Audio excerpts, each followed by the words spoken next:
back to my channel. My name is Samaya, and today I wanted to do a little bit something different because we've been covering a lot of serious topics, and like even my story times were like serious.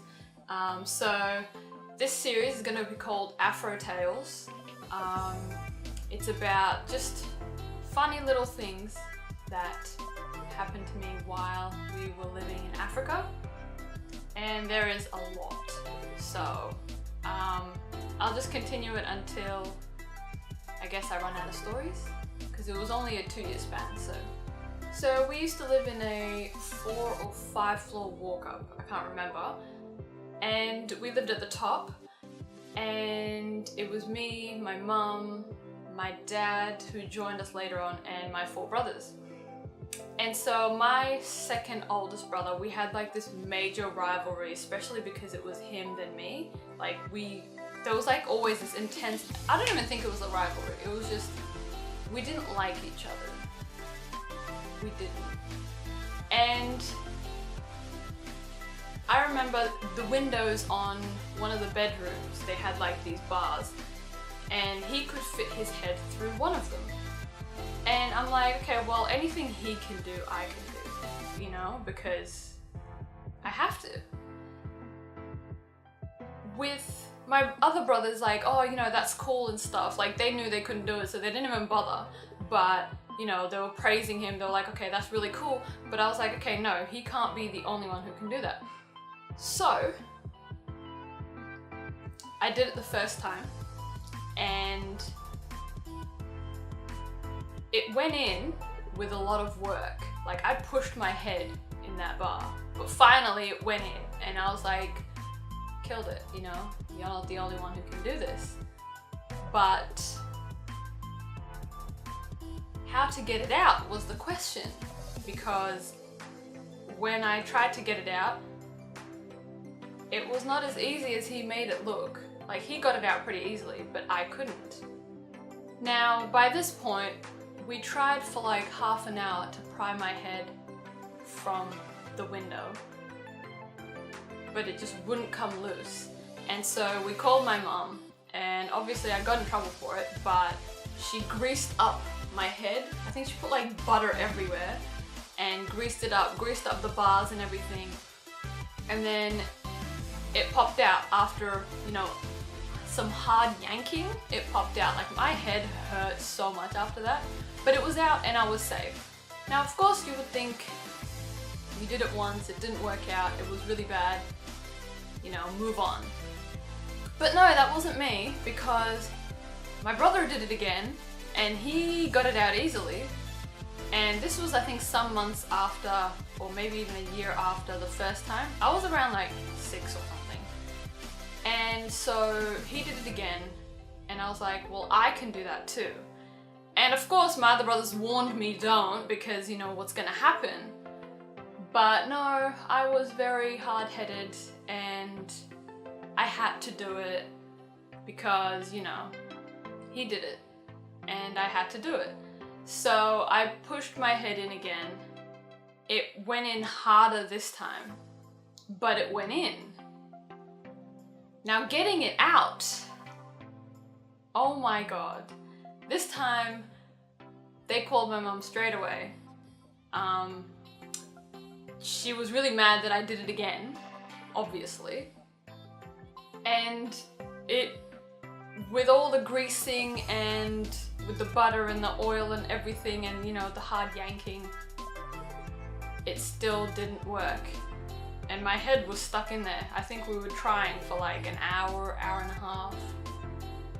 And so there I am, my head popped out of the window, looking like 4 or 5 floors up from the ground. I'm crying because I'm thinking, well, I'm never gonna get my head out now. There's people down there, there's a crowd gathering. Our neighbors just randomly came into our house. And I remember there was like a big crowd. And we called the firefighters. And so instead of, you know, I'm pretty sure if it was here, they would have done it better, because, you know, with more things available to them. But the Kenyan firefighters decided that the best way to do this is to saw through one of the bars. And they started with a bar right on top of my neck, and they were just sawing through it. And so you can hear the loud, you know, sawing through metal. And I was like, well, I was screaming because I'm pretty sure they were going to accidentally just cut my neck. And so with the screaming and the crying, and there was more people down there on the ground, they were watching, there was people in our house, and you know, the firefighters just working away. Eventually, they got my head out. And obviously when everyone went, you know, when all was said and done, I obviously got in trouble. I got a whooping because that's how things work. My mum got that wooden spoon, and let's be honest, I deserved it because that was the dumbest thing I've ever done. Especially twice when you know that it's not gonna fit. When I knew I was gonna have trouble, but I thought, what's the worst that can happen? You know, Mum's gonna grease my head up again and then, you know, just get my head out. But no, we had to go through the whole firefighter thing. There was a massive crowd, and I mean, we still talk about it today, because you know, now I can laugh at it, but then I was like, no, like I'm mad because I have to be able to do whatever he can do, because there's no way he can not even be better than me, but just have different talents. I have to be good at everything he's good at, just so he doesn't draw the eye in any way. Like it wasn't even a rivalry, it was an animosity, but like, I have to be better than you at everything. But I also hated him, let's be honest. Now, obviously, you know, we've moved past it because we're adults, but yeah. So that was one of the main things that I remember from my brief time in Kenya. It was not a good memory, but it's funny now. It's funny now. So whatever bad things happen to you, it'll be funny in the future, maybe. I mean, of course, unless it's like, you know, sad. But that was just funny. It wasn't funny then, but it's funny now. It was just scary then. So, yeah. So I asked you guys to send me in questions about anything that you wanted to ask me, because I was gonna answer like 1 or 2 questions at the end of each new video that I did. And so feel free to send in more questions and stuff.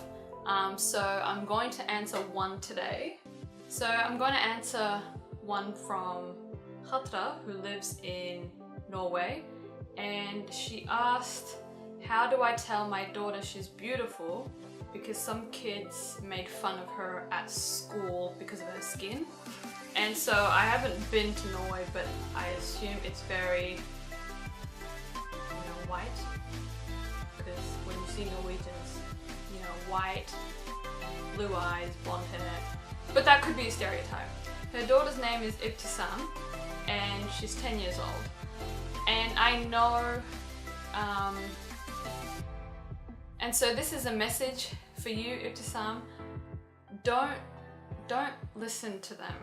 I know it hurts because I've been through that, and I live in Australia, so I went to a very white school, and I know you look different and you feel different, but everyone is different. Even when you look at them, they're all different. But your skin is beautiful and you are gorgeous. I saw a photo of you and you're absolutely adorable.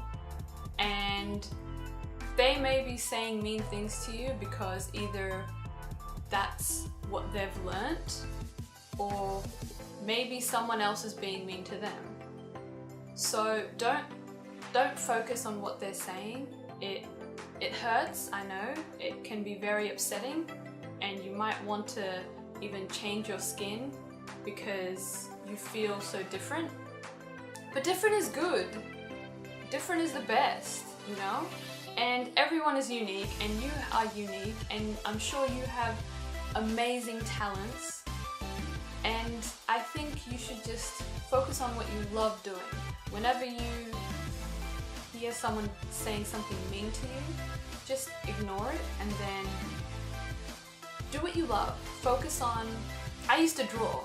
Whenever people were being mean to me, I would draw because it made me feel better. So do something that makes you feel better, whether it's watching a movie or playing outside. And you guys get snow, so I'm very jealous. You can play in the snow. We don't get snow here. So just don't focus on what they're saying because they just want to be mean. And in the end, you are special. You are unique, and there's no one else like you. So just do things that make you happy and forget about what they're talking about. So that's all for today. Just thought I might do a little funny video instead of just serious ones. There's a lot of funny there's a lot of funny stories from my time in Kenya and even here. And yeah, I'll be sharing them as I go, just to kind of not make this channel so sad or serious all the time, because, you know, we could all use a bit of a laugh. And if we're laughing at my expense, that's fine, because I'm happy to do that. I laugh at myself all the time for the stupid things I do, so it's fine. So like and subscribe for more, and yeah, send in those questions.